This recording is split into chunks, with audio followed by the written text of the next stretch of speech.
புதிய தலைமுறை நேயர்களுக்கு வணக்கம்.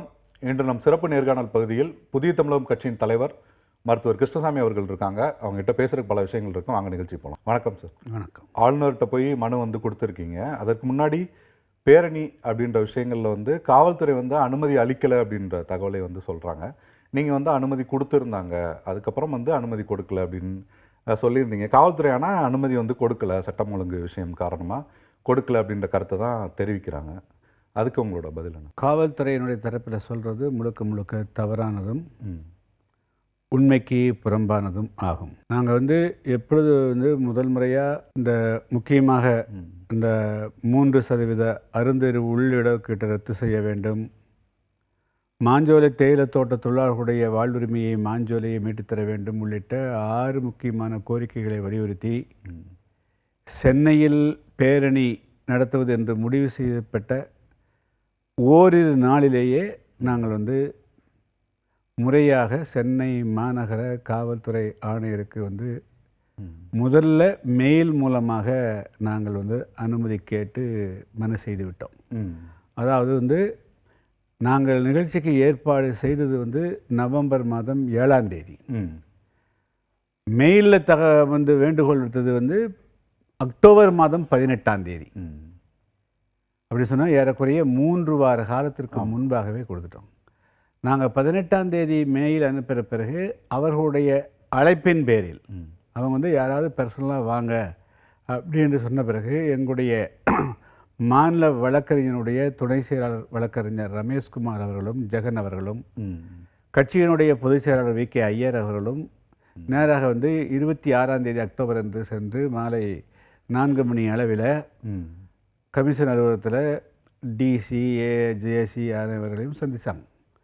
முதல்ல நாங்கள் அனுமதி கேட்ட இடம் மன்றோ சிலையிலிருந்து சேப்பாக்கம் வரையிலும் பேரணி நடத்துவதற்கு அனுமதி கேட்டோம்.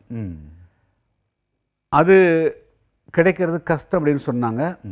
அதுக்கு பிறகு நாங்கள் ப்ரிஃபேர் பண்ணது ஆளுநர் மாளிகை நோக்கி பேரணி அப்படிங்கிறதுனால எங்களுடைய பேரணியை ராஜ்பவனுக்கு அருகாமையில் வேளச்சேரி செல்லக்கூடிய அந்த பாதையிலிருந்து புறப்பட்டு சைதாப்பேட்டை தாலுக்கா அலுவலகம் வைத்துக் கொள்ளலாம் என்று நாங்கள் முடிவு செய்தோம்.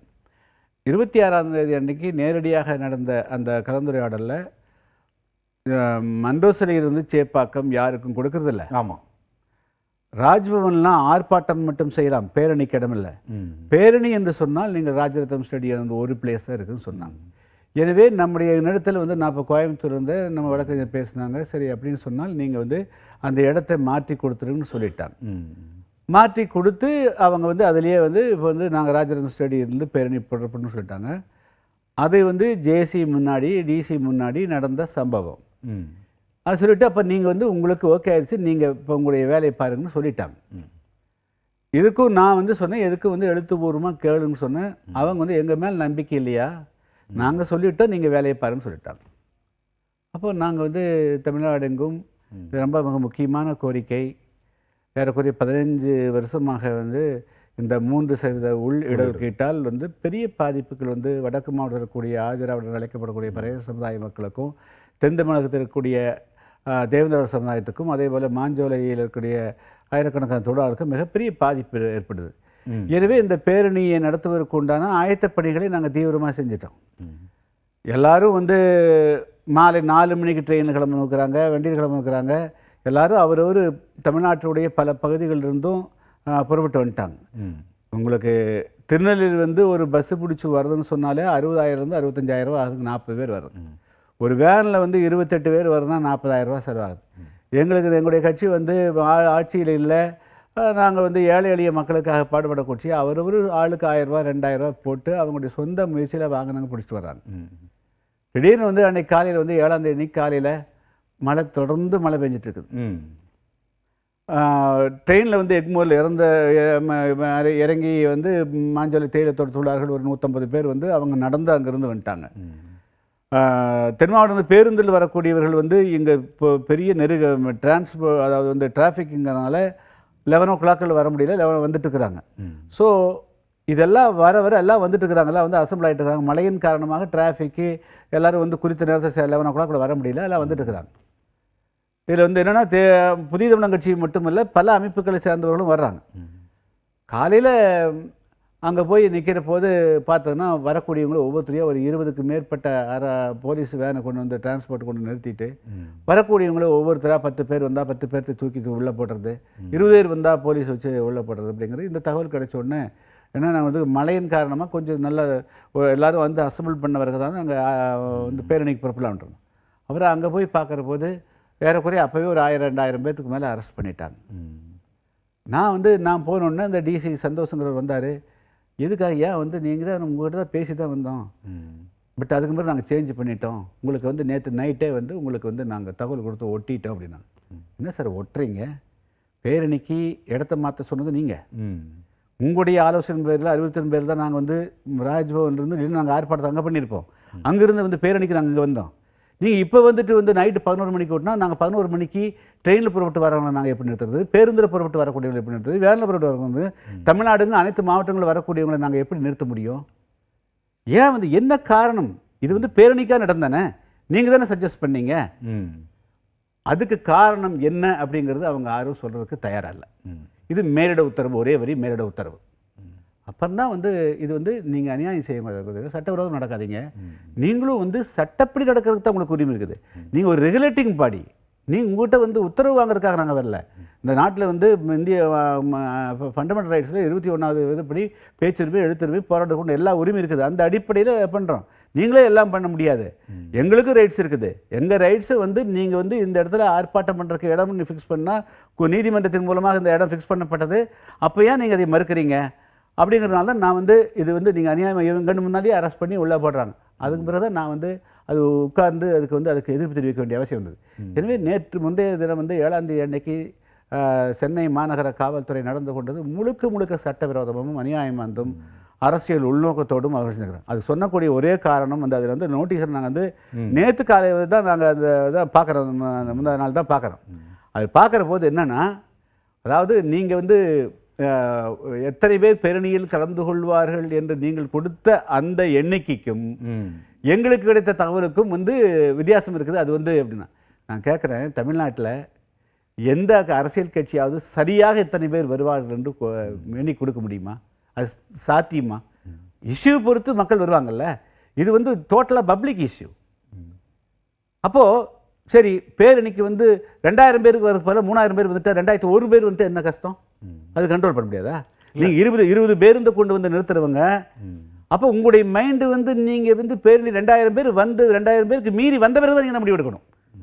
நீ வந்து ஏதோ ஒரு தகவலுடைய அடிப்படையில் நீங்கள் வந்து எடுக்கக்கூடாது. 2000 பேர் மேலே வந்துட்டாங்க, 10,000 பேர் 20,000 பேர் வந்துட்டாங்கன்னா அது காவல்துறையை வச்சு சமாளித்து அங்கே அதிகபட்சம் 1/2 கிலோமீட்டர் கூட கிடையாது பேரணி நடத்தக்கூடிய இடம். ஆனால் அது அதற்கான இடம் அங்கே எவ்வளோ பேரை அக்சஸ் பண்ண முடியும் அப்படின்ற ஒரு விஷயம் இருக்குல்ல சார். எப்படி? இப்போ நீங்கள் முன்னாடி பேரணிக்கு அனுமதியே அவங்க வந்து இவ்வளோ பேர் வராங்க அப்படி இல்லை, அது என்னது அளவுன்னு என்ன அளவு இருக்குது? அப்போ நீங்கள் 2000 பேருக்கு மேலே வந்தால் பேரணி அனுமதி இருக்காதுன்னு நீங்கள் சொல்லிக்கிறீங்களா? இருக்கு இல்லை வழக்கமாகவே அவங்க வந்து எல்லாருக்கிட்டையுமே எவ்வளோ பேர் வராங்க கலந்துக்கிறாங்க கேட்டுக்கிறீங்க. அப்போ எவ்வளோ பேர் வருதாக உங்களுக்கு தவறு வந்தது? என்ன அல்ல அரசு தரப்பு இல்லை, இதெல்லாம் வந்து ஒரு காவல்துறை சொல்றதுக்கு வந்து வெக்கப்படணும். அதெல்லாம் வச்சுங்களா, 10,000 பேர் வந்துட்டு என்ன குறைஞ்சி போச்சு? நீங்கள் காவல்துறை வச்சு பண்ண வேண்டியது. யார் பேரணிக்கு முன்கூட்டியே 3 வாரத்துக்கு முன்பாக வந்து கேட்குறோம் ஆச்சுங்களா? 5000 பேர் வந்தேன்னா 10,000 பேர் வந்துட்டு 15,000 பேர் வந்துட்டு என்ன குறைஞ்சி போச்சு? அதான் காவல்துறை தரப்புல நாங்கள் அனுமதி அளிக்கலை அப்படின்றது. இல்லை, என்னங்க இதெல்லாம் என்ன காரணம்? இது வந்து கூட்டத்தை வந்து இது வந்து ஆளுங்கட்சிக்கு நீங்கள் சொல்லுவீங்களா? திமுகவுக்கு சொல்லுவீங்களா? இன்னொரு கட்சிக்கு சொல்லுவீங்களா?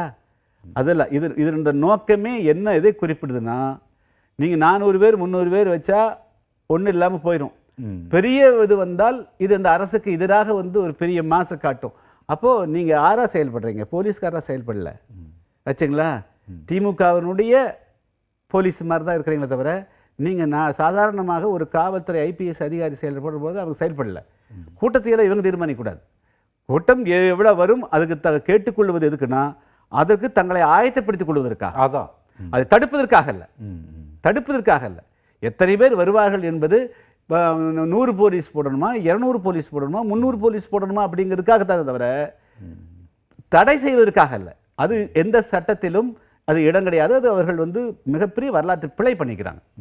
சார், அடுத்ததாக வந்து ஆளுநரை பார்த்து சில கோரிக்கைகள், குறிப்பாக வந்து 3% இடஒதுக்கீடு அது குறித்த விஷயங்களையுமே ஆளுநர் வந்து அதை தமிழ்நாடு அரசை செய்ய சொல்லணும் அப்படின்னு சொல்லியிருக்கீங்க. சட்டத்தில் அதற்கான இடம் இருக்கா சார்? இன்னைக்கு வந்து கான்ஸ்டியூஷனல் ஹெட் வந்து ஆளுநர் அவர்கள்.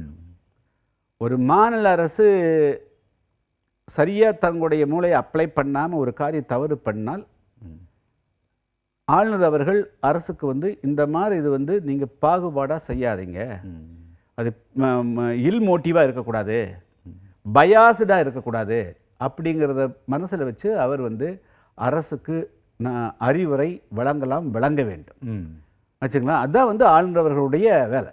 இப்போது தமிழ்நாட்டில் எப்படி இடஒதுக்கீடு இருக்குது? பிசி என்ற ஒரு தொகுப்பு, அதுக்குள்ள பல சமுதாய மக்கள் இருக்கிறார்கள். அங்கே ஒன்றும் சாதி ரீதியாக இல்லையே, சாதி ரீதியாக இடம் கொடுக்கலையே. பிசிங்கிற ஒரு தொகுப்பு தானே. ஆமாம். எம்பிசிங்கிறது ஒரு தொகுப்பு தானே. அதுக்குள்ளே எந்த கம்யூனிட்டி பர்டிகுலர் கம்யூனிட்டி கிடையாதுல்ல. தென் ஷெட்யூல்டு காஸ்ட்னு வர்றபோது அதுவும் வந்து இதுவரையிலும் வந்து ஷெட்யூல்டு காஸ்ட் என்ற ஒரு தொகுப்பு தானே. அதை வந்து நீங்கள் முதல் முறையாக தமிழ்நாட்டில் சாதி ரீதியாக இடஒதுக்கீட்டை எங்கிருந்து துவங்குறீங்க? கான்ஸ்டியூஷன் அரசியல் சாசனத்திலேயே ஒரு தொகுப்பாக இடஒதுக்கீடு கொடுக்கப்பட வேண்டும் என்று சொல்லியிருக்கிற பட்டியல் மக்களை நீங்கள் பிரிக்கிறீங்க. அந்த சமுதாயம் பல காரணங்களுக்காக இன்னைக்கு வரலும் தீண்டாமை கொடுமைகளுக்கு ஆளாகக்கூடிய மக்கள், பல்வேறு சமுதாயத்தை ஒடுக்குமுறைகளுக்கு ஆளாக மக்கள், அது தேவேந்திரோட வேளாளராக இருந்தாலும் ஆதிராவிட இருந்தாலும் அருந்தர் இருந்தாலும் ஒன்றுபட்டு நின்று கைகோர்த்து நின்று போராட வேண்டிய நிலையில் இருக்கக்கூடிய மக்களை முதல் ரீதியாக உங்களுக்கு வந்து இடஒதுக்கீடு 3% நீங்கள் வந்து பிரிக்கிறீங்க. அதே வந்து சட்டவிரோதம். இன்று வரையிலும் அரசியல் சாசனத்தின்படி மத்திய அரசினுடைய விதிகளின்படி அந்த தொகுப்பை வந்து சாதி ரீதியாக பிரிப்பதற்கு சட்டத்தில் இடம் கிடையாது. இப்பொழுது அண்மையில் உச்சநீதிமன்றத்தினுடைய தீர்ப்பு தான் அப்படி சொல்லிக்க தவிர இதை எப்பொழுது வேண்டுமென்றாலும் மத்திய அரசு மாற்றுவதற்கு உண்டான வாய்ப்பு இருக்கிறது.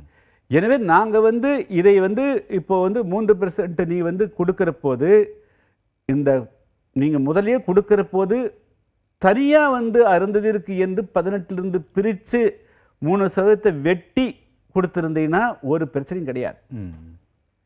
சரி, அதோட அவங்கள நீ வந்து இந்த 18% தூர எடுத்துகிட்டு போயிட்ட. மீதி 15% அந்த மக்கள் வந்து அவங்க எஸ்சியாக இருப்பாங்க. ரோசஸில் சட்டப்படி எஸ்சி எந்த ஃபஸ்ட்டு ஒரு போஸ்ட் காலி ஆச்சுன்னா அது வந்து எஸ்சி மக்கள் வந்துடுவாங்க. ஆமாம். நீங்கள் என்ன பண்ணிட்டாங்க? அவங்க சதி பண்ணி வஞ்சகம் பண்ணி எஸ்சி அருந்தீர் 3% கொடுத்து அவங்க தனியாக பிரித்து கொடுக்காம அவங்க உள்ளேயே வச்சுட்டு எப்பொழுதெல்லாம் வந்து ஒரு பணியிடம் காலியாகுதோ அந்த இடத்தை அனைத்தையுமே, அது வந்து ஒட்டுமொத்த எஸ்சிக்கு காலியாகக்கூடிய அனைத்து இடத்தையும் எஸ்சிஏக்கு மட்டுமே வழங்கக்கூடிய ஒரு மிகப்பெரிய அநீதி 15 வருஷம் நடக்குது. இதனால தான் நான் வந்து 2008ஆம் ஆண்டு இவங்க வந்து அனைத்து கட்சி கூட்டம் நடத்தின போது, அதுக்கு பிறகு வந்து ஒரு நீதிபதி ஒரு கமிஷன் போட்ட பிறகு இந்த அரசாணை வந்த போதெல்லாம் இது தமிழ்நாட்டில் இந்த திமுக அரசு செய்யக்கூடியது மிகப்பெரிய அளவுக்கு ஒரு சமூக நீதி படுகொலை என்று நான் சுட்டி காட்டியிருக்கிறேன். உதாரணத்துக்கு நான் ஒன்று சுட்டி காட்டுறேன். இப்போ வந்து நீங்கள் இப்போ அண்மையில் ரொம்ப நாள் முன்னாடி வேண்டாம், திருவள்ளூர் பல்கலைக்கழகம், அந்த பல்கலைக்கழகத்தில் 16/9 ஜஸ்ட் ஒரு 1.5 மாதத்துக்கு முன்னாடி ஒரு நோட்டிஃபிகேஷன் கொடுத்துக்கிறாங்க. மொத்த போஸ்ட்டு வந்து வேக்கண்ட்டான போஸ்ட்டு வந்து 9 போஸ்ட்டுங்க. அதில் வந்து அது நீங்கள் வேணால் பார்த்துக்குங்க, திருவள்ளூர் யூனிவர்சிட்டி இது வந்து பார்த்துக்குங்க. இது வந்து நான் இது வந்து பேப்பரில் இது வந்து நியூ பேப்பர், அதாவது திருவள்ளூர் பல்கலைக்கழகத்தின் சார்பாக வந்து கொடுக்கப்பட்ட விளம்பரம் அது. இதில் வந்துங்க நேம் ஆஃப் த டிபார்ட்மெண்ட்ஸ் வந்து கெமிஸ்ட்ரி, நம்பர் ஆஃப் வேக்கன்சி வந்து 1, communal reservation BC. Then second point வந்து ஜுவாலஜி, நம்பர் ஆஃப் வேக்கன்சி வந்து 1. அது என்ன கொடுக்குறாங்க? எஸ்சிஏ விமன் கொடுக்குறாங்க. அடுத்து வந்து தேர்டு வந்து பயோடெக்னாலஜி, ஒரு போஸ்ட் வேக்கண்ட்டு, அது பிசிக்கு போகுது. கம்ப்யூட்டர் சயின்ஸு 2 போஸ்ட்டுங்க. அதில் வந்து ஜென்ரல் டேர்னுக்கு 1, எஸ்சிஏ விமனுக்கு 1. Physics 2 post vacant, general turn 1, இன்னொரு போஸ்ட் வந்து எஸ்சிஏ விமனுக்கு 1. Commerce 2 post vacant, GT 1, SCA women 1. இது நியாயமா? இல்லை, எனக்கு இதில் ஒரே ஒரு கேள்வி இருக்குது சார். என்னன்னா ஏற்கனவே இங்கே அந்த பெர்சன்டேஜ் ஃபில் ஆகாமல் இருக்கிறதுனால அந்த அது வந்து தப்பு இல்லை. அது வந்து அது இல்லை வேலை, உங்கள் வேலை. நீங்கள் வந்து இன்னைக்கு தான் இருந்தால் ஸ்டார்ட் பண்ணணும். அப்படின்னா தமிழ்நாட்டில் நீங்கள் இங்கிருந்து ஸ்டார்ட் பண்ணணும். 1924 வந்து இடஒதுக்கீடுகள் முதல் முறையாக அமலாகுது வச்சுங்களேன். மெக்டொனால்டு இந்தியாவினுடைய பிரைம் மினிஸ்டர் இந்த காலத்தில் கம்யூனல் ஜியோ பாஸ் பண்ணுறாங்க. அப்போ அன்னையிலேருந்து கணக்கெடுத்து அன்னையிலேருந்து வந்து குறைந்தபட்சம் அந்த இடஒதுக்கீடு அமலுக்கு வந்ததுக்கு பிறகு ஃபில் ஆகாம இருக்கும் அப்படின்னா அப்புறம் எஸ்சி கொடுத்துருக்கணும்ல. அப்போ அதுலேருந்து கணக்கு எடுக்கணும்ல. அதுதான் நான் சொல்லிட்டு இருக்கிறேன். கடந்த 96ஆம் ஆண்டு நான் என்ன சொன்னேன், நீங்கள் வந்து 18% இடஒதுக்கீடு நீங்கள் வந்து பேப்பரில் சொல்லிக்கிறீங்க. நீங்கள் வந்து கேட்டால் நாங்கள் வந்து இடஒதுக்கீட்டினுடைய தாயகம் தமிழ்நாடுன்னு சொல்கிறீங்க. தமிழ்நாட்டில் இருக்கக்கூடிய அரசாங்கத்தினுடைய 56 துறைகளில் அன்று வந்து 18 லட்சம் பேர் அரசு ஊழியர்களாக இருந்தார்கள் அன்னைக்கு 96. அந்த 18 லட்சம் பேரில் ஒவ்வொரு துறையிலும் ஏபிசி என்று அழைக்கப்படக்கூடிய உயர் பதவியாகட்டும் கடைசி பதவியாகட்டும் எத்தனை பேர் வந்து இருக்கிறாங்க அப்படிங்கிறது குறித்து வெள்ளை அறிக்கை வெளியிடுங்கன்னு சொன்னாங்க. அப்புறம் அதுக்கு பிறகு அந்த வெள்ளை அறிக்கையை வந்து தயார் செய்வதற்காக அன்றைய அமைச்சராக இந்த பட்டியல்துறை அமைச்சராக இருந்த செல்வராஜ் அவர்கள், செயலாளராக இருந்த கிருஷ்ணதாஸ் காந்தி, நான் உட்பட 10 சட்டமன்ற உறுப்பினர்கள் குழு போடப்பட்டது. நாங்கள் ஏறக்குறைய 6 மாதம் ஆய்வு செய்து 3.5 லட்சம் பணியிடங்கள் எஸ்சி பீப்புளுக்கு, ஷெட்யூல் காஸ்ட், தேவேந்திர வேளாளர்கள், ஆதிராவிடர், அறிஞருக்கு எல்லாருக்கும் சேர்ந்து கொடுக்க வேண்டும். அதை நிரப்புங்கன்னு எத்தனையோ தடவை போராடிக்கிறோம். ஏன் அந்த அரசாங்கம் வந்து அந்த பேக்கலாக்கை வந்து ஃபில்லப் பண்ணுறதுக்கு வந்து அண்டை மாநிலமான கேரளா, ஆந்திரா, கர்நாடகத்துக்கு எல்லா இடத்துலையும் எப்படி 6 மாதத்துக்கு ஒரு முறை வந்து ஒவ்வொரு முறையும் பேக்கலாக்கு சிறப்பு பணி சேர்ப்புக்கு வந்து பேக்கலாக்கு வந்து பின்னடைவு பணி நிற்பதற்கு பேப்பரில் விளம்பரம் கொடுத்து பண்ணுவாங்க. தமிழ்நாட்டினுடைய வரலாற்றில் ஒரு முறை கூட பட்டியலின மக்களுக்கான பின்னடைவு பணி நிற்பதற்கு ஒரு சிறப்பு ஆள் சேர்ப்பு நடத்தவே இல்லை. நீங்கள் இன்னைக்கு அருந்திற்கு மட்டும் தனி பாசம் காட்டி நாங்கள் வந்து அவங்களுக்கு சொல்ல வர்றீங்களே, இதை ஏன் ஒட்டுமொத்த தேவேந்திரோட ஆதிராவிடருக்கும் செய்யல? இன்னைக்கு செய்ய ஆரம்பிங்க. அதுபோக இல்ல நீங்க இது இல்ல அதுபோக முக்கியமா ஏங்க உள் இடஒதுக்கீடு? நாங்க என்ன சொல்றேன், நான் வந்து இன்னைக்கு இந்தியா ஃபுல்லா மாயாவதி ஆகட்டும், பஸ்வானுடைய சகோதரர் வந்து சிராக் ஆகட்டும், மற்றவங்க எல்லாருமே கடுமையாக பட்டியலின மக்களை வந்து இடஒதுக்கீட்டுக்காக பிரிக்கக்கூடாதுன்னு கடுமையாக எதிர்த்து தெரிவிக்கிறாங்க. நான் அதிலிருந்து கொஞ்சம் ஒரு படி கீழே இறங்கி தமிழ்நாட்டில் அது செஞ்சிட்டீங்க, ஓகே, ஆல் ரைட்ஸ். எப்படி நீங்க பிரிக்கிறாங்க அப்படின்றது இல்லை, நான் சொல்கிறேன் அவர்களுடைய பார்வை அந்த பார்வை. நான் வந்து வேற மாதிரி. நீங்கள் தமிழ்நாட்டில் 3% சாதி ரீதியாக கொடுக்குற மாதிரி இதை வந்து பிரிக்கிறீங்க. 3% சொல்லிட்டுங்க. 3 வந்து நீ தனியாக பிரித்து கொடுத்துருங்கிற. ஏன் இதோட கொண்டு நின்று ஒட்டுறீங்க? இதையோட வந்து சேர்க்க வேண்டிய அவசியம் கிடையாது. 18% 3% அருந்தினர்களுக்கு என்று கொடுத்துருங்க. அதை விட இன்னொரு முக்கியமான தகவல் சொல்ல விரும்புகிறேன். இந்திய அளவில் கரம்சாரிஸ், அதாவது வந்து துப்புரவு தொழிலில் ஈடுபடக்கூடியவர்கள், கடினமான பணியில் ஈடுபடக்கூடியவர்களுக்கு தனியாக வந்து இந்த ரிசர்வேஷனுக்கு அப்பாற்பட்டு அவர்களுக்கு இடஒதுக்கீடு வழங்கும்போது கரம்சாரிஸ்க்கு கொடுக்கறது கூட சட்டத்தில் இடம் உண்டு.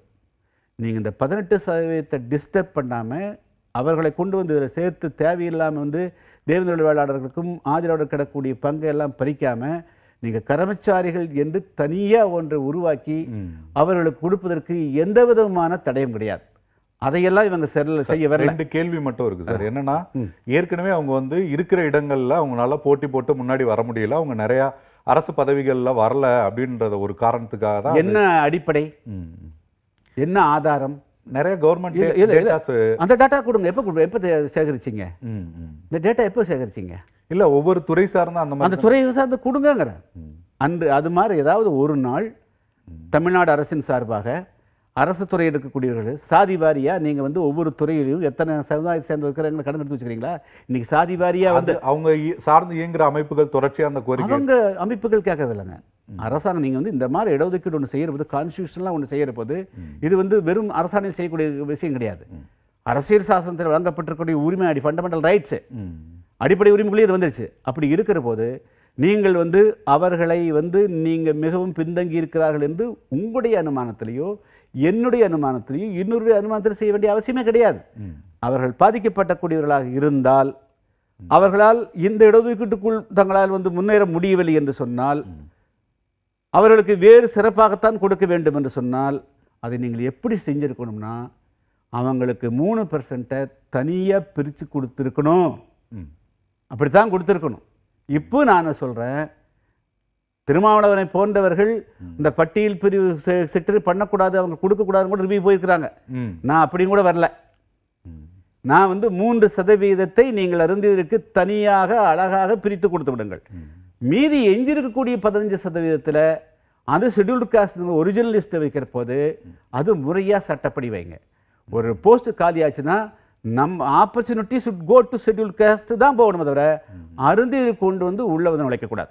அவங்களுக்கு தனியாக கொடுத்துருங்க, 3% கொடுத்துருங்க ஆச்சுங்களா, பிரிச்சு போகிறீங்க.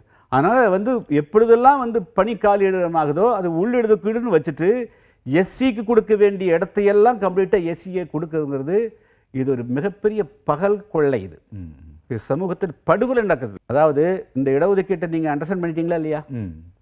நான் 18% எஸ்சிக்கு எவ்வளோ இடஒதுக்கீடு இருக்குதுங்க? 18%. சரி, அறுதிக்கு எவ்வளோ கொடுக்குறீங்க? 3%. 3% கொடுத்துருங்க. சரி, பிசியில் வந்து முஸ்லீம்க்கு எவ்வளோ கொடுக்குது? எத்தனை %ங்க? 3.5. 3.5. ஓகே, அந்த 3.5 தனியாக காட்டுறீங்கல்ல, மீதி இது பிசி எம்னு காட்டுறீங்க, இது பிசியாக இருக்கிறாங்க. எஸ்சி ஏன்னு காட்டுவாரு, எஸ்சி தனியாக இருக்கணுமில்ல, அதுக்குள்ளே 3 தனியாக பிரிக்காமல் அங்கே வந்து இஸ்லாமியர்கள் பிசிக்குள்ளே போய் இடம் கேட்க முடியுமா? மேடம் அந்த 3% தாண்டி அவங்க போய் கேட்க முடியுமா? கேட்க முடியாது. அந்த 3% 3.5 வச்சுக்கிறவங்க அவங்க போய் பிசிக்குள்ளே போட்டியிட வாய்ப்பு இருக்குதா? உண்டுங்களா? இல்லை இல்லை. அங்கே வந்து பிசிக்கு மட்டும் நீங்கள் வந்து முஸ்லீம்கள் வந்து 3.5% பெறக்கூடிய இஸ்லாமியர்கள் பிசிக்குள்ளே போய் வந்து இடம் கேட்க முடியாத போது, பிசிக்குள் வந்து பிசி எம்முக்குள்ளே வந்து போட்டியிட முடியாத போது இங்கேயே மட்டும் ஏன் அவங்க உள் இடஒதுக்கீடாக கொடுக்குறீங்க? அவங்களுக்கு இடஒதுக்கீடாக கொடுத்து விடுங்கிறது தான் என்னுடைய தனி இடஒதுக்கீடாக சொல்கிறேன். தனியில் அவர்களுக்கு இடஒதுக்கீடு நீ வந்து சாதி ரீதியாக பிரிச்சிட்டீங்க, அவர்களுக்கு தனியாக தனி இடஒதுக்கீடாக கொடுத்துருங்க. அவங்கள உள் இடஒதுக்கீடுங்கிற பேரில் எல்லா ஆப்பர்ச்சுனிட்டியும் அவங்களுக்கு கொடுக்குற மாதிரி நீங்கள் செய்யாது, மூடு மந்திரம் செய்யாதீங்க. இல்லை, எல்லா ஆப்பர்ச்சுனிட்டியும் அவங்க வந்து அப்படி அவங்களே எடுத்துக்கிறாங்க. அப்படி சார் வந்து சட்ட ரீதியாக பேசுங்க, எடுத்துக்கிறாங்க இல்லைங்கிறது இல்லை, எடுக்கிறதுக்கு உண்டான வாய்ப்பு கொடுக்காதீங்க. இப்போ அப்படி தான் நடக்குது ஆச்சுங்களா? ஆனால் நம்ம அதான் நீங்கள் ஏன் நீங்கள் வந்து இப்போ தனி எடுப்பு கொடுக்கறதுக்கு ஏன் யோசிக்கிறீங்க சார்? நீங்கள் வந்து 3% கொடுக்கணும்னு நினச்சிங்கல்ல, 3% தனியாக கொடுக்கறதுக்கு உங்களுக்கு எது தடுக்குது?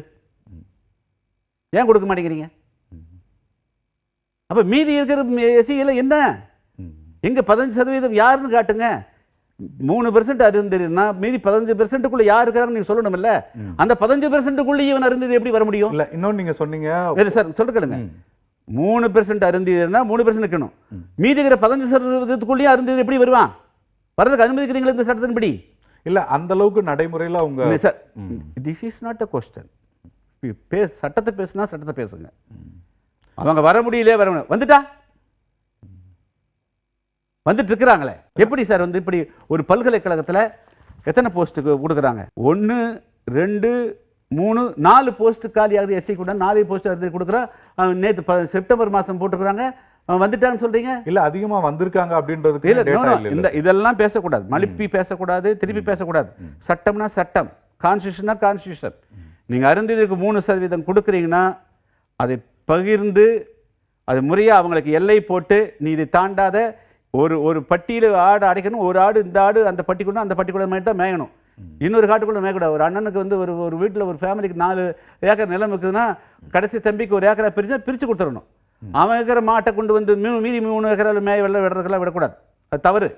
அதனால் வந்து நீங்கள் 3% அவர்களுக்கு இடஒதுக்கீடு கொடுக்குறாருன்னு சொன்னால் 3% கொடுத்து ஜியோ போட்டு மீதி இருக்கக்கூடிய எஞ்சி இருக்கக்கூடிய 15% எஸ்சி இவங்க தான் எஸ்சின்னு சொல்லி கொடுக்கணும். இதுதான் நம்பர் 1 வரணும் இடஒதுக்கீட்டில்.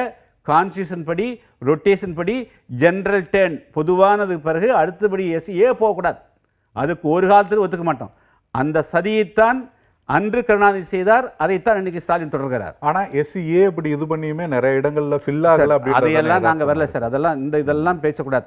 சட்டம்னா சட்டத்தை பேசுங்க. கான்ஸ்டியூஷன் சரி, கான்ஸ்டியூஷன் படியே இப்போ நீங்கள் அதை தான் நான் உங்ககிட்ட அது வந்து நீங்கள் வந்து சொல்லுங்க. இடஒதுக்கீடு நான் தான் 3 லட்சம் பண்ணி இடது கொடுத்தது நீங்கள் என்ன பண்ணீங்க? இல்லை, நீங்கள் கான்ஸ்டியூஷன் படி சொல்கிறீங்களா சார்? இப்போ உச்சநீதிமன்ற தீர்ப்பு அப்படின்றது இப்போ வந்திருக்கு. ஆனால் நீங்கள் ஆளுநர் மூலமாக அதை மாற்றிட முடியும் அப்படின்னு நீங்கள் நினைக்கிறீங்க? அதாவது நாங்கள் வந்து அடுத்த கட்டத்தை செல்வதற்காக எங்களுடைய, அதாவது தமிழ்நாட்டில் என்ன இங்கே ஸ்பேஸ் இல்லை. எங்கள் தமிழ்நாட்டில் வந்து நாங்கள் சமூக நீதி பேசக்கூடிய திமுக இதை வந்து வரலாற்றில் ஒரு பிழை செஞ்சிட்டோன்னு எந்த அரசும் தவறு செய்கிறதுக்கு வாய்ப்பு இருக்குது. செஞ்சிட்டோன்னு அவங்க கரெக்ஷன் பண்ணணும். அது கரெக்ஷன் பண்ணல.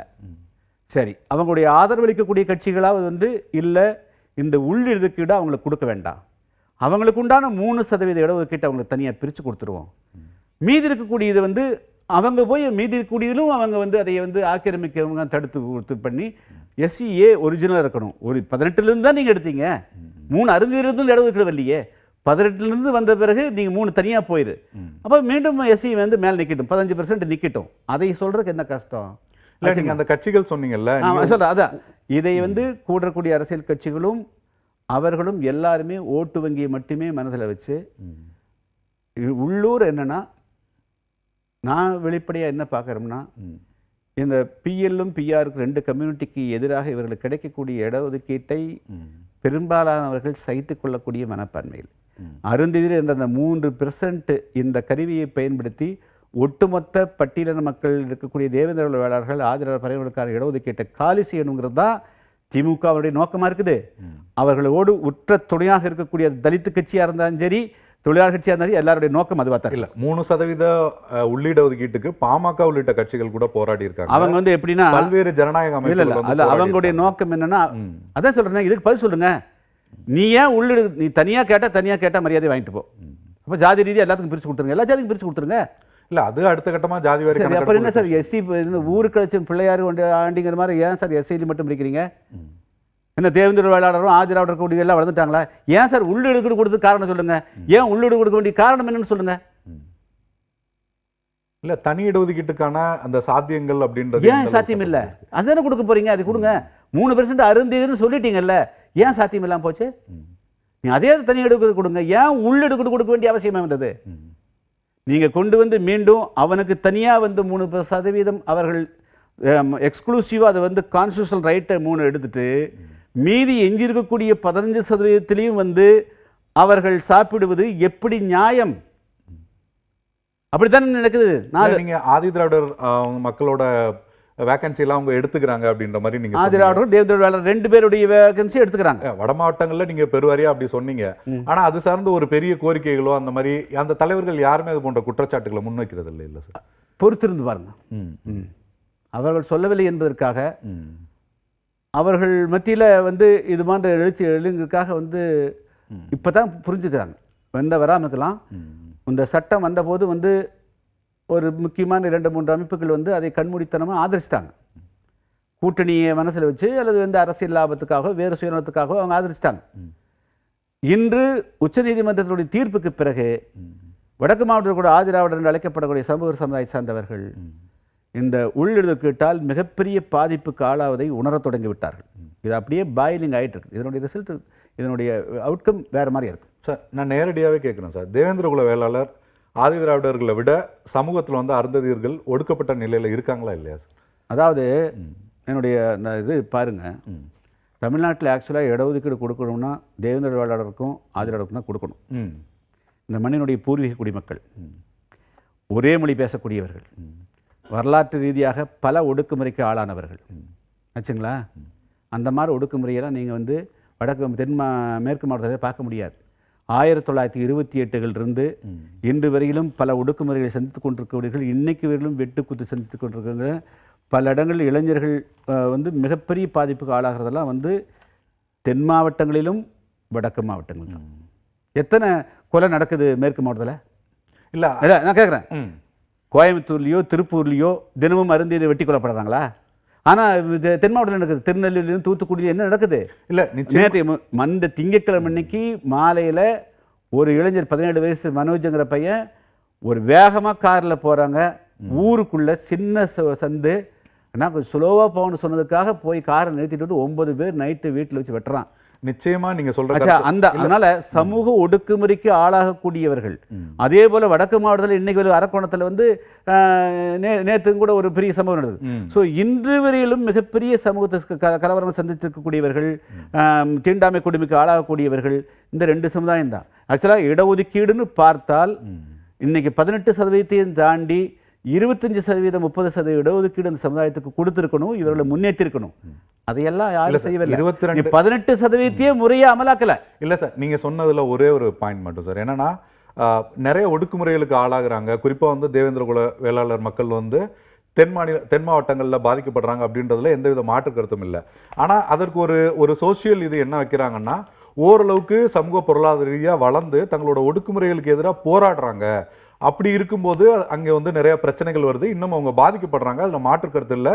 ஒடுக்குறதும் கண்டிப்பா சரியில்லை. ஆனால் எதிர்த்து போராடுகிற அளவுக்கான அந்த ஒரு நிலையிலேயாவது ஆதி திராவிட மக்களும் அது வந்து கல்வி வேலை வாய்ப்புனால போராடுறதில்ல. அது அந்த மக்களுடைய ரைட்ஸ். அந்த மக்கள் வந்து இந்த மண்ணு கண்டிப்பா அந்த இடத்துக்கு அது இடஒதுக்கீட்டுனால போராடல. 1928 இம்மானுவேல் காலத்திலிருந்து இடஒதுக்கீடு வச்சு போராடுறதில்ல. அது அந்த மக்களுடைய உணர்வினுடைய அடிப்படையில், அந்த மக்கள் இந்த மண்ணுக்கு நாம் சொந்தக்காரனோட அடிப்படை, மண்ணை இழந்த மக்கள் தங்களுடைய மண்ணை மீட்டெடுப்பதற்காக போராடக்கூடியது. நான் அதனால சொல்றேன். இல்ல, நான் அதை தான் சார் நான் சொல்றேன்.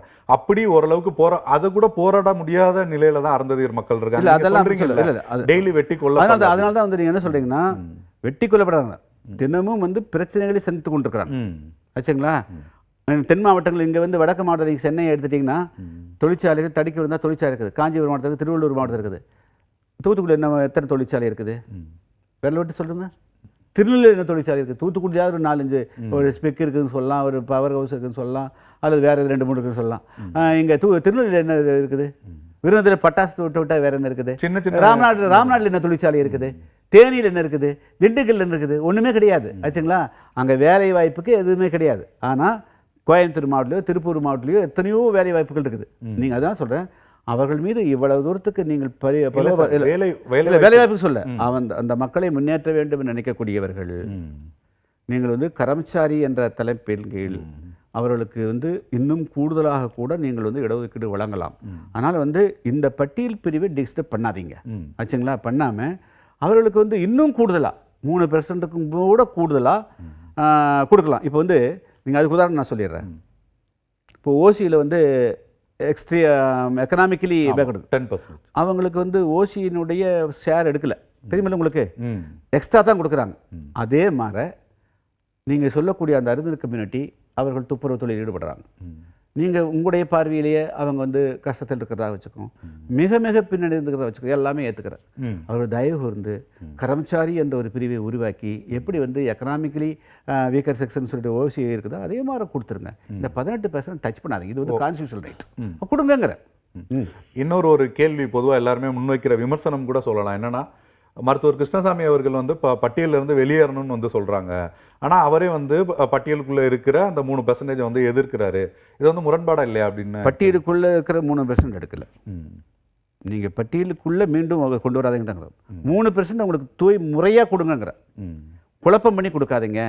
3 அழகா பிரித்து ஒரு கேக்கை வந்து கட் பண்ணி அழகா கொடுங்கிற. ஆச்சுங்களா?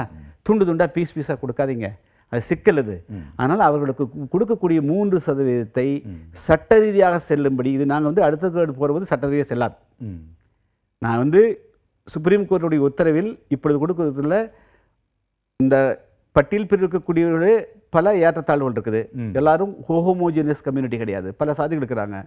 அதனால வந்து மாநில அரசுகள் நினைத்தால் வந்து அதை வந்து நீங்கள் கேட்டகரைஸ் கொடுங்கன்னு சொல்லிக்கிறாங்க. அதில் வந்து மாறுபாடு இல்லை, அது கொடுங்க. ஆச்சுங்களா? ஆனால் நீங்கள் வந்து இப்படி கொடுக்குற போது அதில் பாகுபாடு வரக்கூடாது.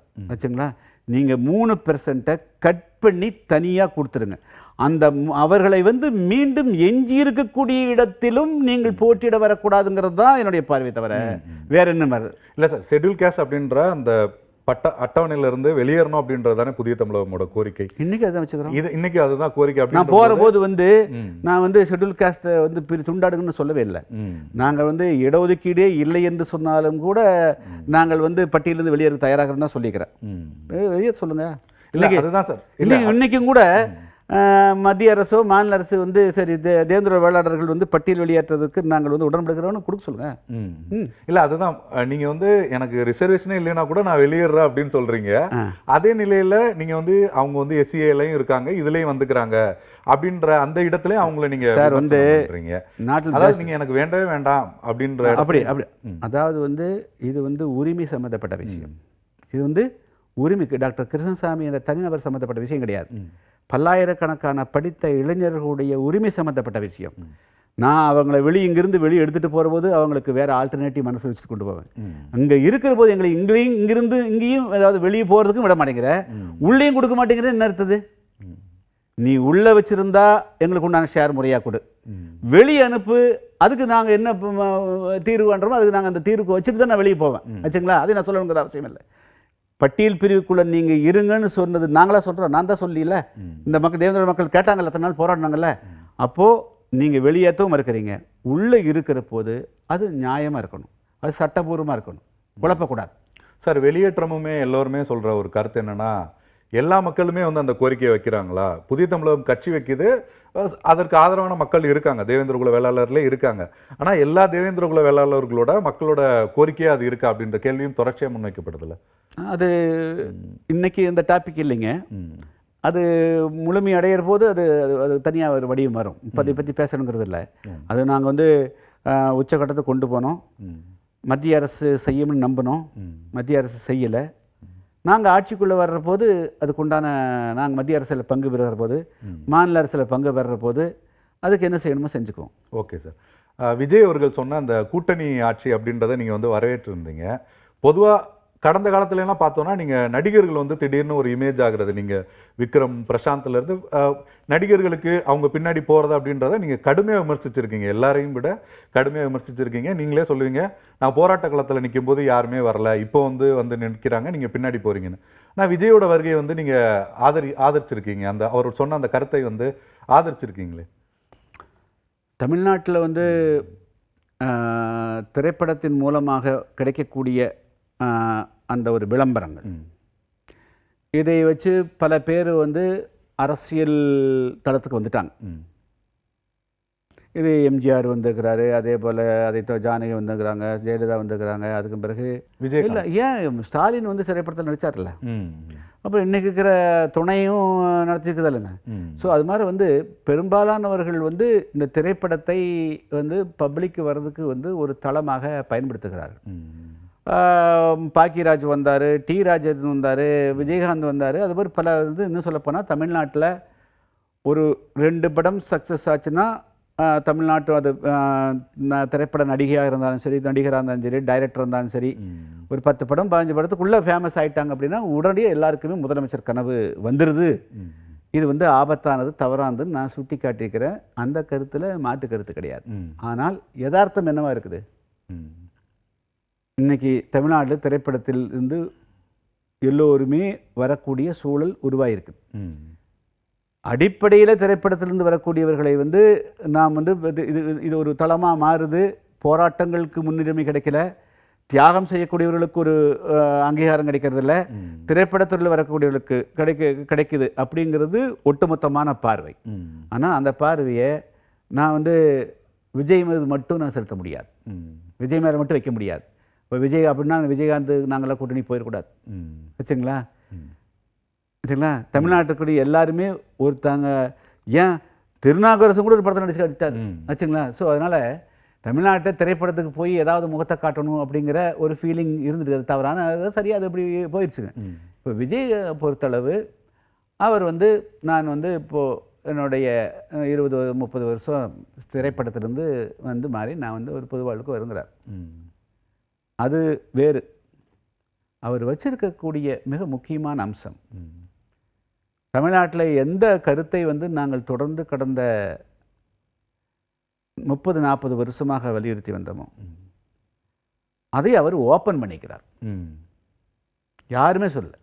விஜயகாந்த் அவர்களும் கூட 8% 10% ஓட்டு வாங்கினாரு, பண்ணார். விடுதலை சிறுத்தைகள் கட்சி தொடர்ச்சியாக அதை முன் வச்சிருக்கோம். இல்லை, அது நாங்கள் வந்து புதிய தமிழகம் கட்சி தானே இதுக்கெல்லாமே நீங்களும் வச்சிருக்கீங்க. ஆனால் சமீபத்தில் விடுதலை சிறுத்தைகளும் அதை முன்வைக்கிறாங்கல்ல. அதாவது விஜய் தான் அதை சொல்றாரு. அதாவது தமிழ்நாட்டில் வந்து ஆட்சியாரத்தில் பங்கு, குறைந்தபட்ச செயல் திட்டத்தினுடைய அடிப்படையில் பங்கு வேணுங்கிறத புதிய தமிழகம் துவங்கப்பட்ட காலத்திலிருந்து நாங்கள் சொல்லிட்டு இருக்கோம். இப்போ அதை வலியுறுத்தக்கூடிய வகையில் அதுக்கு வந்து வலு சேர்க்கக்கூடிய வகையில் விஜய் அவர்கள் தன்னுடைய முதல் மாநாட்டிலேயே அவர் வந்து எக்கோ பண்ணிட்டார், அதை வந்து பிரகடனப்படுத்திட்டார். 2024 நாங்கள் வந்து கூட்டணி ஆட்சிக்கு தயார். இது வந்து ஒரு அற்புதமான அறிவிப்பு, ஒரு முடிவு. தமிழ்நாட்டில் இன்னைக்கு நடக்கக்கூடிய பல அவலங்களுக்கு, தமிழ்நாட்டில் ஒரு ஆட்சி மாற்றம் நடக்கும்னு சொன்னால், ஆட்சி மாற்றம்ங்கிறது வெறும் இயந்திரத்தனமான மாற்றம் அல்ல, ஒரு குணமாற்றம் நிகழணும். ஒரு நல்ல ஆட்சி தமிழ்நாட்டு மக்களுக்கு கிடைக்க வேண்டும் என்று சொன்னால் அது கூட்டணி ஆட்சியின் மூலமாக மட்டும்தான் சாத்தியமாகும். ஒரு கட்சி ஆட்சி முறைகள் மீண்டும் தமிழ்நாட்டில் மீண்டும் மதுவிலக்கு அமல்படுத்த மாட்டாங்க. இன்றைக்கி சொல்லுவாங்க, நாளைக்கு வந்த உடனே அவர்கள் தமிழ்நாட்டில் 5000 கடைக்கு போல இன்னொரு ஆட்சி வந்து 6000 கடை தான் திறப்பாங்க. இன்றைக்கி 1000 குவாரி இருந்ததுன்னா 2000 குவாரியிலிருந்து எல்லா அந்த குவாரி தான் பண்ணுவாங்க. 10,000 கோடி ஊழலை விட 1,00,000 கோடி ஊழல் தான் நடக்கும். சரி, இந்த ஊழல் போகணும், கனிவள கொள்ளை தடுத்து நிறுத்தணும், தமிழ்நாட்டை மதுவிலக்கு அமல்படுத்தணும், எல்லா சமுதாயத்தினருடைய குரல்களும் ஆட்சியில் பிரதிபலிக்கும்னு சொன்னால் கூட்டணி ஆட்சி ஒன்று மட்டும்தான் தீரும். இல்லைன்னா தமிழ்நாட்டில் வேறு எந்த மாற்றமும் நடக்காது. அது ஒரு குடும்பத்தினுடைய பிடியிலையோ ஒரு தனி நபர்களுடைய பிடியிலையோ முழுக்க இன்றைக்கி இருக்கிற மாதிரி ஒரு சர்வாதிகார அமைப்புக்குள்ள தான் போய் நிற்குமே தவிர ஜனநாயக ரீதியான ஒரு தீர்வுக்கு வராது. அதனால் விஜய் அவர்கள் ஒரு மிகவும் நல்ல கருத்தை வலியுறுத்தி இருக்கின்ற காரணத்தினால நான் வந்து அதை முழுமையாக ஆதரிக்கிறேன். Okay sir. திமுகவோட ஆட்சி எல்லா சமூகத்துக்குமான ஆட்சியாக இல்லைன்னு நீங்கள் சொல்கிறீங்களா? எல்லா சமூகத்துக்கான ஆட்சியாக எப்படி இருக்குதுன்னு நீங்கள் சொல்கிறீங்க? இல்லை, இப்போ நீங்கள் சொன்னீங்க வந்து அப்படி ஒரு தேவை இருக்குது அப்படின்னு நீங்கள் சொன்னீங்க. அப்படின்னா இந்த விஷயம்லாம் இல்லை, இந்தந்த இடத்துல எல்லாம் இல்லை, இந்த சமூகங்களுக்கான புறக்கணிப்பு இருக்குது, கிடைக்கல அப்படின்னா நம்ம வந்து அதை வந்து ஒரு குற்றச்சாட்டாக முன்வைக்கலாம். அப்படி இருக்கும் பட்சத்தில் இப்போ திமுகவோட ஆட்சி இருக்குது, சமூக நீதி திராவிட மாடல் சொல்கிறாங்க, சமூக நீதி ஆட்சி அப்படின்றத கிளைம் பண்ணிக்கிறாங்க. அதில் எந்த சமூகங்கள் பாதிக்கப்படுறாங்க அப்படின்னு நீங்கள் நினைக்கிறீங்க? எல்லா சமூகம் தான். என்ன இந்த இவங்களுடைய ஆட்சியில் எந்த சமுதாயத்துக்கு என்ன இந்த அதாவது அவங்களுடைய தந்தையாருக்கு வந்து சிலை திறந்ததை தவிர, அவங்களுடைய பேரில் வந்து நூலகங்கள் திறந்ததை தவிர, ஒரு 10,000 பேர் இளைஞர்களுக்கு, லட்சக்கணக்கான இளைஞர்களுக்கு வேலை வாய்ப்புக்கு, நெசவாளர்களுடைய பிரச்சனை தீர்ப்பதற்கு என்ன நடவடிக்கை எடுத்தாங்க? விசுவர மக்களுடைய பிரச்சனைக்கு என்ன தீர்வு எடுத்தாங்க? மண்பாண்டம் செய்வருடைய பிரச்சனைக்கு என்ன தீர்வு எடுத்தாங்க? தேவேந்திரோட மக்களுடைய பிரச்சனைக்கு என்ன தீர்வு? ஆதிராவிட மக்களுடைய பிரச்சனைக்கு என்ன தீர்வு? இந்த தமிழ்நாட்டில் இருக்கக்கூடிய அனைத்து சிறுபான்மை மக்கள், ஏழை மக்கள், எளிய மக்கள், இன்னும் நகரத்தினுடைய பெரும்பாலான பகுதிகளில், அதாவது இன்னும் சொல்லப்போனால் ஒரு பூகம்பம் இருக்குதுங்க. கிராமப்புறத்திலாவது ஆப்வியஸாக ஏழ்மை வெளியே தெரியுது. இப்போ பெரும்பாலான நகரங்களில் 100 நாள் வேலையும் கிடையாது. ஒரு இன்னும் பல சமுதாயத்தினுடைய பெண்கள் வடை சுட்டுட்டு பாயசம் வித்துட்டு வெறும் 50 ரூபா 100 ரூபா வருமானத்தில் கோடிக்கணக்கான மக்கள் இருக்கிறாங்க. இந்த மக்கள் என்னைக்கு வந்து இவங்களை மேல கொண்டு வர போறீங்க? இல்ல, மகளிருக்கான அந்த தொகை வந்து 1000 ரூபாய். அதெல்லாம் ஒண்ணு இல்ல சார், அதெல்லாம் இலவச பேருந்து, அதெல்லாம் வந்து அரசாங்கத்துடைய பணத்தை எடுத்து கொடுக்குறீங்க ஆச்சுங்களா? மதுவிலக்கு நிறுத்திட்டு செய்யுங்க பார்க்கலாம். நீங்க நிறைய திட்டங்கள் இருந்தா மதுவிலக்கு நிறுத்துங்க. நீங்க வந்து அவருடைய அதாவது குடும்பத்தினுடைய கணவனோ அப்பாவோ அண்ணனோ கொண்டு போய் தினமும் 500 ரூபா 1000 ரூபா ஒரு மேசன் வந்து வேலை செஞ்சாருன்னா, ஒரு 1000 ரூபாய்க்கு ஒரு மேசன் வேலை செய்யற அப்படின்னா வந்தோடனே வந்து மதியத்துக்குள்ளேயே 500 ரூபாய் அல்லது ஈவினிங்குள்ளே 500 ரூபா 1000 ரூபாயில் அன்னைக்கே கணக்கு முடிச்சுக்கிறாங்க. 500 ரூபா போயிடுது. வாரத்தில் வந்து 6 நாள் வேலை செஞ்சது 6000 ரூபா வீட்டுக்கு கொண்டு போகிற போல 2000 ரூபா கொண்டு போகிற 4000 ரூபாய் டாஸ்மாக போயிடுது. எங்கேருந்து இந்த 1000 ரூபா கொடுக்குறீங்க? சோர்ஸ் ஆஃப் 1000 ருபீஸ் எங்கே என்னது? இல்லை, புதுமை பெண் இல்லை, 1000 ரூபா சோர்ஸ் என்ன? எதிலிருந்து எடுத்து கொடுக்குறீங்க? எந்த வருமானத்திலிருந்து எடுத்து கொடுக்குறீங்க? எந்த மக்களுடைய பொருளாதாரம் இன்னைக்கு வந்து எல்லா மக்களுடைய வாழ்நிலை எல்லாம் சமமாக வந்துருச்சா? மிகப்பெரிய அளவுக்கு சமூக ஏற்றத்தாழ்வுகள் வந்து இந்த 3 வருஷம் வந்துருக்குது. இவங்களுடைய எல்லா திட்டங்களும் ஏற்றத்தாழ்வுகளை அதிகரிக்கத்தான் பயன்படுது தவிர ஏற்றத்தாழ்வுகள் குறைவு. எதன் அடிப்படையில் அப்படி சொல்றீங்க சார்? ஏற்றத்தாழ்வு அதிகரிக்கும் அப்படின்றதுக்கான எதனாச்சும் ஒன்று சார்? அதாவது எந்த அரசாங்கமும் இன்ஃப்ராஸ்ட்ரக்சர், அதாவது வந்து ஒட்டுமொத்த, அதாவது ஒரு மீன் கொடுக்காதே மீன் பிடிக்க கற்றுக்கொடுன்னு ஒன்று. அந்த மாதிரி இந்த வந்து கண்டினியூஸாக அவர்களாக தங்களுடைய தொழிலை செய்து வருமானத்தை ஈட்டக்கூடிய வாய்ப்புகள் ஒன்றுமே இல்லை ஆச்சுங்களா? அந்த மாதிரி வாய்ப்பு எதுவுமே இல்லை. நீங்கள் இலவசங்களாலேயே இப்போ வந்து ஒரு கால் முறிஞ்சு போச்சுன்னா வெறும் கட்டு போட்டு படுக்க வைக்கக்கூடாது. அந்த குணப்படுத்துறதுக்கு என்னமோ அதை செய்யற இல்லை. கல்வி படிக்கிறவங்களுக்கு உயர்கல்வி போனால் புதுமை பெண் திட்டம், தமிழ் புதல்வன் அப்படின்னு படிக்கிறது படிச்சிட்டாங்க. வேலை வாய்ப்புக்கு நகர்றதுக்கு, வேலை வாய்ப்புக்கு சார் இப்போ சமீபத்திய ஒரு டேட்டா கூட வந்தது. இந்தியாவிலே வந்து தமிழ்நாடு தான் அந்த தொழில்துறையில் வந்து முதன்மையாக இருக்கிற பல்வேறு அரசு சார்ந்த விஷயங்களே இல்லை, பொதுவான டேட்டாஸே வந்து வந்தது. அதிகமான வந்து வேலை வாய்ப்பற்ற இளைஞர்கள் வந்து தமிழ்நாட்டில் தான் இருக்கிறார்கள். இங்கே காட்டக்கூடியது வந்து ஒரு பிம்பம், ஒரு மாயை. இது வளர்ச்சியும் இல்லை, ஒன்றும் இல்லை. தமிழ்நாட்டில் ஏழை பணக்காரருக்கு இருக்கக்கூடிய வேறுபாடுகள் மிக அதிகமாக இருக்குது தமிழ்நாட்டில் இருக்குங்க. ஆமாம், நீங்கள் சொன்னது இன்னொரு ஒரு விஷயம் என்னென்னா, சமீபத்தில் அந்த அமைச்சரவை மாற்றத்தில் கோவிசெலியன் அவருக்கு வந்து உயர்கல்வித்துறை அமைச்சர் பொறுப்பு கொடுத்தாங்க. மனிதவள மேம்பாட்டுத்துறை அமைச்சராக கல்வெளி செல்வராஜ் அவர்கள் வந்து வந்தாங்க. இந்த விஷயங்களை நீங்கள் எப்படி பார்க்குறீங்க சார்? இது வந்து ஒரு தனி நபர்களுக்கு கிடைக்கக்கூடிய உயர்வுகளால் வந்து ஒரு சமுதாயத்துக்கு உயர்வுகள் வராது.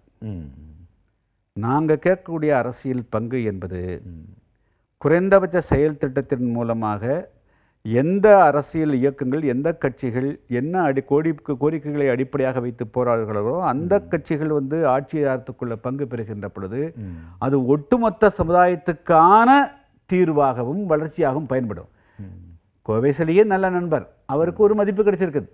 இந்த அம்மா வந்து மாறிக்கிறாங்க. இது எல்லாம் சமுதாயத்தினுடைய வளர்ச்சியாகலாம் காட்ட முடியாது. இது வந்து வெறும் அடையாளம் ஆச்சுங்களா? இதெல்லாம் நாங்கள் இருக்கிறது. ஒட்டுமொத்த சமுதாயத்துக்கான பங்கு கிடைக்கணும், அவர்கள் வளர்ச்சி அடையணும். எத்தனை காலத்துக்கு வந்து இப்படியே வந்து 1000 ரூபாய்க்கு இந்த சமுதாயத்தை கையேந்த குடிகளாக வச்சிருப்பீங்க சொல்லுங்க. ஆச்சா, 1000 ரூபா ஒரு குடும்பத்துக்கு வருமானம் போதுமா? இன்னைக்கு இருக்கிற விலை எங்க? மின்சார கட்டணத்தை உயர்த்துறீங்க, வீட்டு வரியை உயர்த்துறீங்க, சொத்து வரியை உயர்த்துறீங்க, பேருந்து கட்டணத்தை உயர்த்துறீங்க, ஹோட்டலில் உயர்த்துறீங்க, எல்லா மளிகை சாமான விலையெல்லாம் உயர்ந்து போச்சு, கேஸ் விலை உயர்ந்து போச்சு, எல்லாம் உயர்த்திட்டு 1000 ரூபா கொடுத்துருன்னு என்ன அர்த்தது?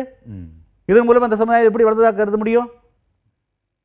நீங்கள் அந்த மக்களுடைய குடும்ப ஜிடிபி கிராஸ் டொமஸ்டிக் ப்ராடக்டில் அந்த ஒரு குடும்பத்தினுடைய சராசரி ஒரு ஆணினுடைய வருமானம், இந்த குடும்பத்தினுடைய வருமானம் எத்தனை குடும்பத்துக்கு உயர்த்திக்கிறதுங்கிற டீட்டெயில் கொடுங்க. நீங்கள் கடந்த 3.5 வருஷத்தில் இத்தனை குடும்பங்களை நீங்கள் வந்து நான் ஏழ்மையிலிருந்து மீட்டெடுக்கிறேன்னு சொல்லுங்கள். ஏங்க, நான் வந்து மாஞ்சோலை தேயிலை தொழிலாளர்களுக்காக ஃபைட் பண்ணிட்டுருக்கிறேன் ஆச்சுங்களா?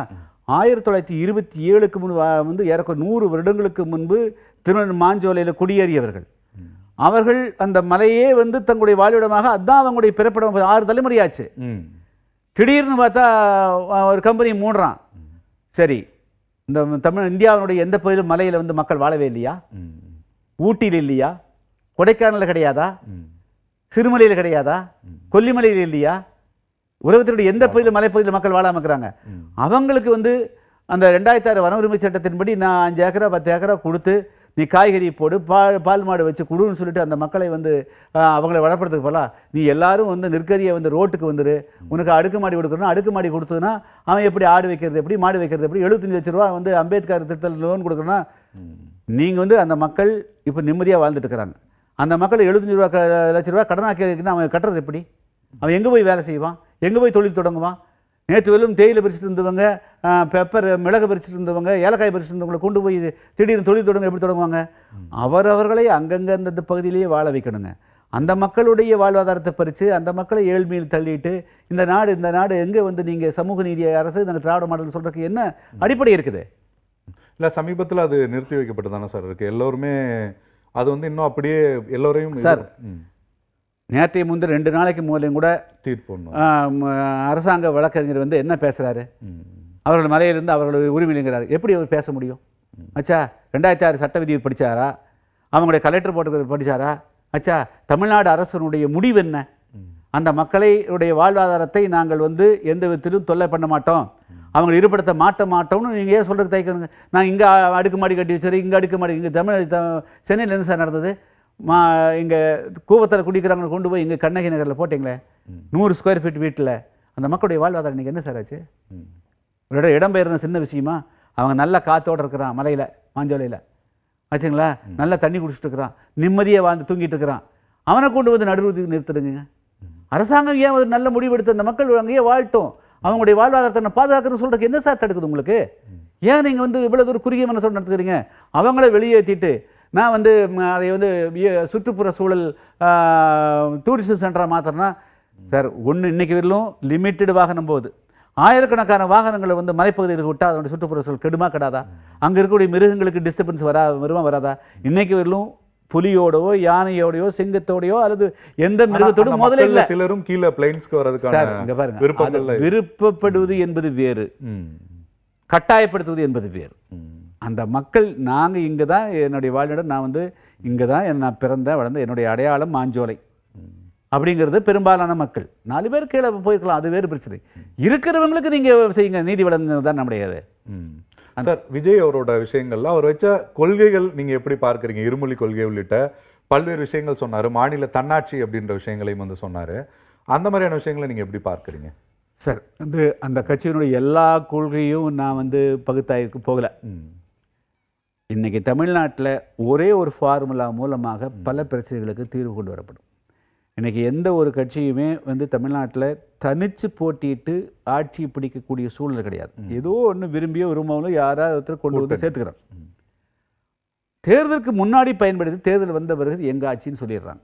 அதுதான் மிகப்பெரிய ஒரு சமூக அநீதியாக தமிழ்நாட்டில் இருக்குது. அதனால் அவருடைய இருமொழி கொள்கையோ அல்லது வேறு ஏதோ நீட்டை பற்றியோ அதை பற்றியெல்லாம் நாம் பேச விரும்பலை.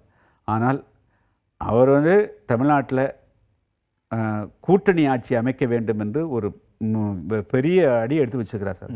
அது எல்லாரும் ஆதரிக்கணும். தமிழ்நாட்டில் பல கட்சிகள் இதுதான் வந்து பல ஆண்டு காலமாக சொல்லிட்டு இருக்கிறாங்க. இந்த சந்தர்ப்பத்தை நழுவிடக்கூடாது. எல்லாருமே 2026 தமிழ்நாட்டில் ஒரு கூட்டணி ஆட்சி அமைப்பதற்கு உண்டான திட்டத்தோடு எல்லாரும் சேர்ந்து நிற்கணும். அதில் யார் தலைமை எடுக்கிறது யார் அப்படிங்கிறதெல்லாம் இப்போ பேச வேண்டியதில்லை. இந்த கருத்தை வெளிப்படுத்தணும். இந்த ஃபார்முலா வந்து தமிழ்நாட்டு மக்களுக்கு ஒரு நல்ல விடிவாளத்தை உருவாக்கும். புதிய தமிழகம் தாவேகாவுடன் கூட்டணி வைக்கிறதுக்கு வாய்ப்பு இருக்கா சார்? சார் வந்து இப்போ வந்து இந்த கொள்கையை நான் சொல்கிறேன். இது உடன்பட்ட டிமாண்ட் வந்து முன்வைக்கிறாரு. சொல்கிறேன். நாங்கள் வந்து எங்களை பொறுத்த மட்டிலும் 2026 ஒரு வலுவான கூட்டணி அமையணும். ஆட்சி அதிகாரத்தில் பங்கேற்கக்கூடிய அந்த கொள்கையோடு கூட்டணி அமையக்கூடிய அந்த கட்சி அப்படிப்பட்ட கூட்டணி தான் அமையணுங்கிறது தான். இது எப்படி பரிணாமமாக போகுது? தாவக தனித்து வந்து அவர்கள் வந்து பண்ணுறதுக்கு உண்டான சக்தி இருக்குதா இல்லையாங்கிறதால இப்போ சொல்ல முடியாதுன்னு ஒரு வருஷம் இருக்குது. அதனால் இது எப்படி பரிணாமம் அடைஞ்சு போகும், இது எப்படி வளர்ச்சி அடைஞ்சு போகுங்கிறத பொறுத்திருந்து தான் பார்க்கணும். ஆனால் அவங்களுடைய சரியான கருத்து கூட்டணி ஆட்சிங்கிறது. அதை நிச்சயமாக நாங்கள் தூக்கி பிடிப்போம், அது ஆதரவு கொடுப்போம். இது இந்த கருத்துக்கு வலு சேர்ப்போம். கூட்டணி ஆட்சியை நோக்கித்தான் எங்களுடைய பயணம் இருக்கும். ஓகே, நன்றி சார். புதிய தமிழகம் கட்சியின் தலைவர் மருத்துவர் கிருஷ்ணசாமி அவர்களோட நம்ம பல்வேறு விஷயங்கள் குறித்து உரையாடினோம். நன்றி, வணக்கம்.